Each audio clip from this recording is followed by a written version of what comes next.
set out on a great adventure. The day my father started leading me home, he said there's gonna be some mountains to climb and some valleys we're gonna go through. My name is Bill Catlett. I was born and raised in around St. Louis area in Missouri. And in 1959 we left, moved to California, and that's not where I wanted to be. I really missed being in South Shore or St. Charles, Missouri, one and the same. I got mad at my mom one day because of whatever reason, and said, one of these days I'm taking and going back to Missouri. And she said, well, how are you going to get there? And I said, I'll take my bicycle if I have to. Then it kind of hit me, wouldn't that be kind of a fun trip? And I actually planned to do it after high school. But the Vietnam War came along and college was not in my vocabulary, and I knew then I had about 30, 60, maybe 90 days if you were really lucky that you would get drafted. I didn't want to be drafted. I didn't want to volunteer to serve my country, so I went to the Navy and I went to the Army, to the Air Force recruiter. So around August, that pretty much happened, and I went to the Air Force. I went to the Navy first, but they were out to lunch or something, and the Air Force recruiter was right next door, and so I said, sign me up, and that's how I got in the Air Force. And so I was unable to do my ride. And then I got married and had kids, and now I've got grandkids, and then at 65 I go, you know, I'll be 65 in about 8 months. I think I'll do the ride then. And so off to St. Louis I went. Oh, Yankee ship come down the river, blow, boys, blow. Oh, the Yankee ship come down the river, blow, lovely boys, blow. The most memorable time in my life living in Missouri was in South Shore. That's probably about 6-7 miles outside of the city of St. Charles. It's right on the Mississippi River, and behind our house, about 100 yards, there was about a 6-acre lake. And I bought a canoe. I think it was either for 50 cents or $1, and that doesn't sound like a lot of money, but I had to work at getting the money, and I worked at the South Shore Marina. I got paid $1 an hour.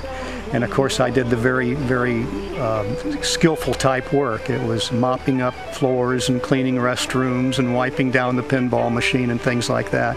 But I loved it because it was on a barge floating on the river, and I knew one of these days, I saw these boats come in, I knew one of these days that I would be a captain.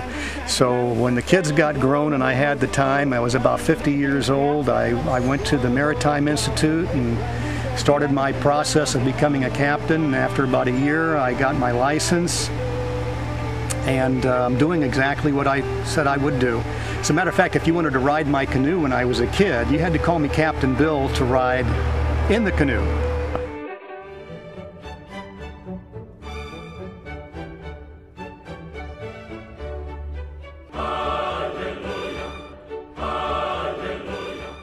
When I got my captain's license, someone said, hey Bill, you can marry us, you're a captain, right? And I said, I don't know, let me call the Coast Guard and find out, because merchant marines were licensed by the Coast Guard. Anyway, I got a hold of a guy there. He was really, really nice, and that's kind of strange to find in that kind of atmosphere, but he said, let me do some research for you. And he got back to me a couple of days later. He said, Bill, he said, I think it was sometime around 1954 that this country did away with ship captains being able to marry people. Well, when I was a younger man in high school, I was in the seminary studying to be a Catholic priest, and obviously I didn't go through with it. But I always been close to my Maker, as I know him. And so I became ordained through a non-denominational church. They gave me some credit for some time I had in the seminary, and so I became ordained. And I'm marrying and burying and baptizing people just as if I was a Catholic priest. And of course I'm happily married as well. Got a lovely wife, 2 great daughters, and a bunch of grandkids, and life just can't get any better than it is right now. If you ever plan to motor west, travel my way, take the highway, that's the best.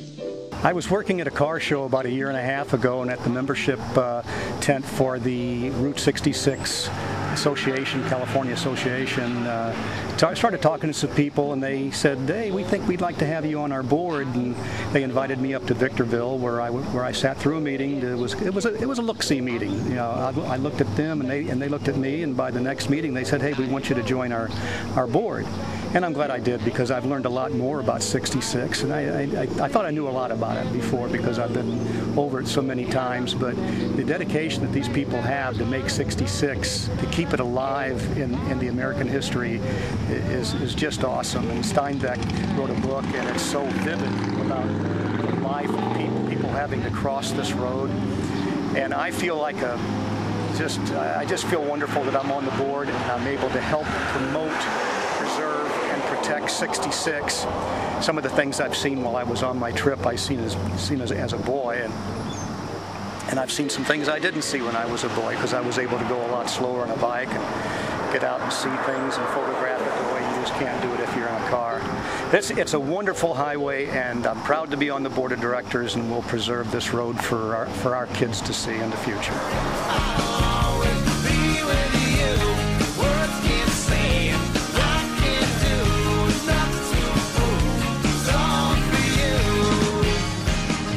I'm helping out 3 charities, United Way, the Inland Valley Hope Partners, and Nurses for Newborns in Missouri. And not only am I achieving a dream, I believe I'm helping some people and doing this for a good cause. Making friends for the world to see. Let the people know you got what you need.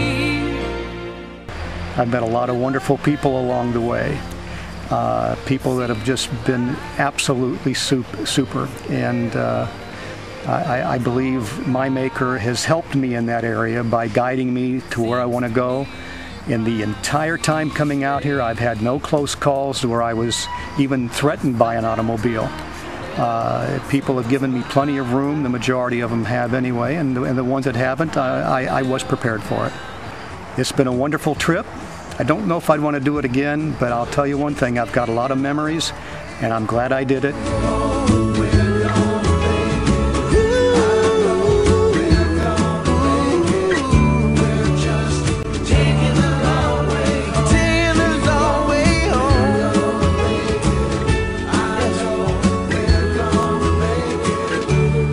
It's just a long